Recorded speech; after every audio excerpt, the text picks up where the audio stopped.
চোখের রেটিনা কি আসলে?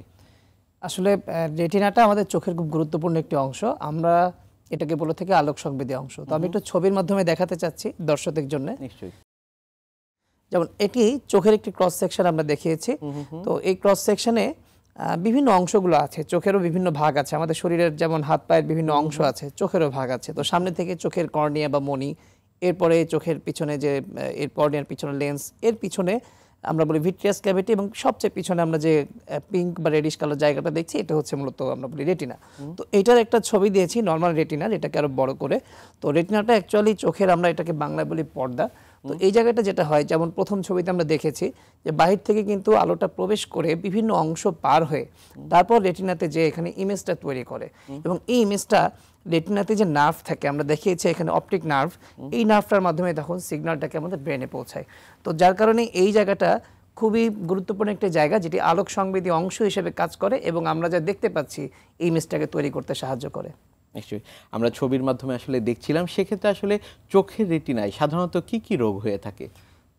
চোখের রেটিনার আমরা আগে যে ছবিটা দেখেছিলাম সেখানে কিন্তু আমরা রেটিনার বিভিন্ন জায়গায় যে রক্তনালীর মতো কিছু জায়গা দেখেছিলাম। তো এই রক্তনালীগুলোতেই বিভিন্ন পরিবর্তন হয় বিভিন্ন রোগের কারণে, বিভিন্ন অবস্থা অনুসারে। তো আমি এটাও একটু ছবি দিয়ে বোঝাতে চাই। জি। যেমন আমি প্রথমে একটি ছবি দিয়েছি, লেখা আছে ডায়াবেটিস। তো ডায়াবেটিস পেশেন্টদের ক্ষেত্রে কিছু পরিবর্তন হয়, বিভিন্ন রক্তনালীতে পরিবর্তনের কারণে তাদের এখানে রক্তক্ষরণ হয়, যেটাকে আমরা বলি ডায়াবেটিক রেটিনোপ্যাথি। ইভেন এখানে আছে হাইপার টেনশন, যে ব্লাড প্রেশার মাপা হচ্ছে। তো ব্লাড প্রেশারে ওঠানামার কারণেও কিন্তু মানুষের শরীরে যে চেঞ্জগুলো হয় সেটা রেটিনাতে এফেক্ট করতে পারে। পরবর্তী একটি ছবি আছে ট্রমা বা একটা আঘাতের চিহ্ন বা মানে ছবি। এই আঘাতের কারণেও চোখের রেটিনাতে বেশ কিছু পরিবর্তন হয়ে থাকে, এবং এই আঘাতজনিত কারণে চোখের ভিতরে রক্তক্ষরণ বা আরও অন্যান্য বেশ কিছু পরিবর্তন বা রেটিনা ছেড়ে যাওয়ার মতো কিছু বড় ধরনের পরিবর্তন ঘটতে পারে। পরবর্তীতে আছে আর্থ্রাইটিস। এই আর্থ্রাইটিস বলতে আমরা বোঝাই আর মূলত যে মানুষের শরীরে বিভিন্ন প্রদাহজনিত কিছু অসুবিধা থাকে। তো এই প্রদাহজনিত অসুবিধাগুলা দেখা যায় যে চোখে কিছু পরিবর্তন আনে, যার কারণে রেটিনাতে সেই পরিবর্তনগুলো অসুবিধা তৈরি করে। তখন দেখা যায় মানুষের দেখার দৃষ্টিশক্তি কমে যায়। আরেকটু ছবি আছে, পাশাপাশি দুটি ছবি, একটি আমি লিখেছি এজিং, আরেকটি দিয়েছি প্রিম্যাচিউর বেবি। অ্যাকচুয়ালি বয়সজনিত কারণেও কিন্তু রেটিনাতে বেশ কিছু পরিবর্তন হয়। তো এই পরিবর্তনগুলোর কারণে মানুষের দৃষ্টিশক্তি তখন কম হতে পারে।